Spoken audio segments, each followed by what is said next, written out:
Welcome to the Best Action Cameras Awards show, where I will be rewarding each of these action cameras with exactly what they deserve. Links to all of these action cameras will be in the description below. Let's go. DJI Action 5 Pro, the overachiever. This camera absolutely blew me away with its low-light performance. I was getting usable footage in situations where my GoPro was just showing noise. The 1.3-inch sensor makes a huge difference when shooting after sunset or in shadowy areas. Battery life is ridiculous. I've been getting over 2 hours at 4K 60, which means I rarely need to swap batteries during a day of shooting. The magnetic mounting system is super convenient. Just snap it on and go. No more fiddling with screws. The rock-steady stabilization keeps everything buttery smooth even on my bumpiest mountain bike trails. And at $349, it's actually cheaper than the latest GoPro while offering better performance in many situations. GoPro Hero 13 Black, the GOAT. GoPro continues to dominate with their latest Hero 13, and the new interchangeable lens system is a game changer for my shooting style. I've been using the anamorphic lens for that cinematic look, and the neutral density filters let me get beautiful motion blur without any hassle. The magnetic mounting system finally makes switching between mounts so much faster than the old screw system. While the sensor hasn't changed from the Hero 12, the footage still looks incredible in good lighting conditions with sharp details and accurate colors. Battery life has improved slightly, but I still carry spares for full-day shoots. The only real weakness remains low-light performance. It still struggles compared to the DJI with its larger sensor. Insta360 X4, God tier. The Insta360 X4 has completely changed how I shoot action videos. I just mount it and focus on riding while capturing everything around me. The jump to 8K resolution means I can reframe to 2.7K in post and still have incredibly detailed footage.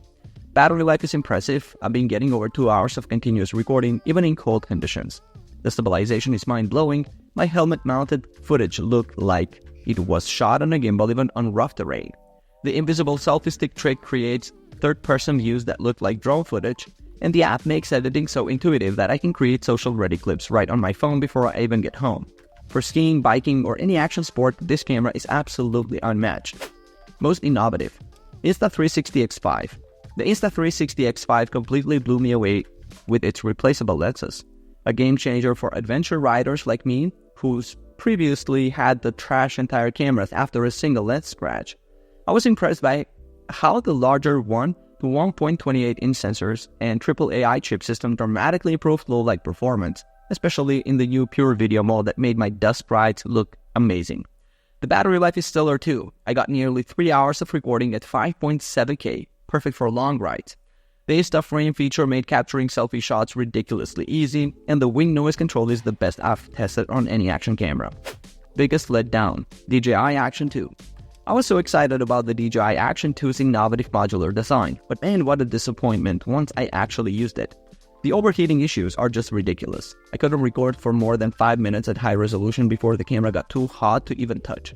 The battery life is terrible, and while the main unit is waterproof, none of the modules are without an extra case, which defeats the whole purpose of its compact design. Sure, the magnetic mounting system is clever and the horizon leveling is impressive, but what good is that when the camera shuts down during the middle of my rides? For the premium price tag, this was a massive letdown.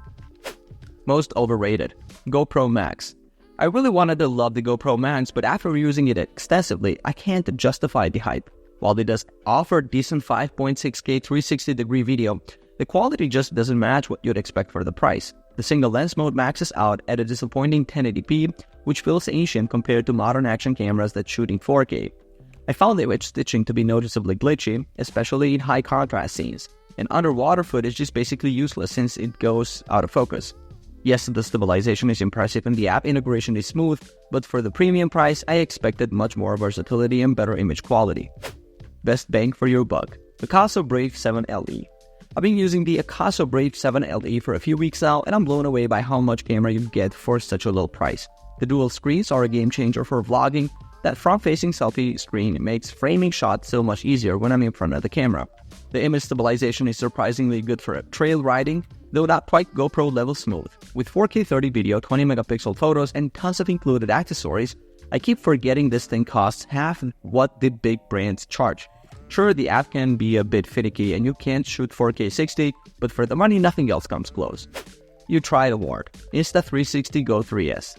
The Insta360 Go 3S is absolutely tiny, smaller than my thumb and under 40 grams. which makes it super convenient to take anywhere. I was excited about the upgrade to 4K resolution from the Go 3's 2.7K, and the footage looks crisp in good lighting. But man, the thing gets hot quickly when shooting in 4K, which is a real problem for indoor content creation. Battery life took a hit with the resolution upgrade, and the camera overheats if you don't have good airflow around it. I love the concept, and the interval mode is neat for capturing adventures, but for a premium priced tiny camera, I expected fewer compromises. Shut up and take my money. Insta360 Ace Pro 2. Holy cow, the Insta360 Ace Pro 2 is an absolute beast that made me want to enroll in film school after seeing the first few seconds of footage. The 8K video with the Leica lens captures insane detail. I can literally see every pebble on the road and branch on the trees with incredible depth of field. The low-light performance blows away every other action camera I've used, and the built-in flip screen makes vlogging a breeze. At $400, it's not cheap, but the image quality, stabilization, and that crazy fast processor that eliminates lag time completely justify the price. This thing resets expectations for what an action camera can do. Looks cool, does nothing. GoPro Hero 11 Black Mini. I was initially stoked about the Hero 11 Black Mini's compact form factor and dual mounting points, thinking it would be perfect for helmet mounting and tight spaces. But man, the lack of screens quickly became frustrating. I couldn't see what I was shooting without pulling out my phone and using the app. The non-removable battery was another major letdown. Once it died during my bike trip, I was completely out of luck with no way to swap in a fresh one. While the video quality matches the full-sized Hero 11 Black with the same impressive stabilization, the Mini oddly doesn't have even a dedicated photo mode. Sure, it's 13% smaller and about 0.7 ounces lighter than the standard version, but that minimal weight savings doesn't justify losing so much functionality.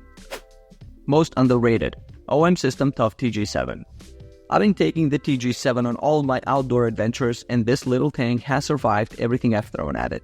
From 15-meter deep dives to getting dropped on rocky trails, what really impressed me was how it kept working perfectly even when I was shooting in freezing conditions that would kill most cameras. The image quality from its 12-megapixel sensor won't blow your mind, but the f2.0 lens captures surprisingly decent low-light shots for a tough camera. I love that it shoots raw files, giving me much more editing flexibility than I expected from a rugged point-and-shoot. While the $499 price tag feels steep, for the dated tech inside, nothing else on the market offers this combination of durability, optical zoom, and underwater performance. Trying too hard. Insta360 Ace Pro. I was initially impressed by the Ace Pro specs. That Leica co-engineered lens and 8K recording capability had me thinking this might be the GoPro killer. The flip-up screen is genuinely useful for vlogging and shooting from unusual angles, making it much easier to frame shots with the GoPro's tiny front display. But after extensive testing, I found the Leica lens surprisingly disappointing, with footage that wasn't noticeably better than cheaper competitors. The battery life was mediocre at best, forcing me to carry power banks on longer shoots. While the AI highlights feature did a decent job automatically compiling the best moments from my mountain biking footage, the internal audio was a complete letdown. Wind noise completely overwhelmed everything else when I mounted it on my helmet.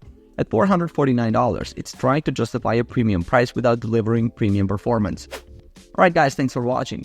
I hope you liked the video. For more videos like this in the future, remember to leave a like and subscribe. Alright, peace out.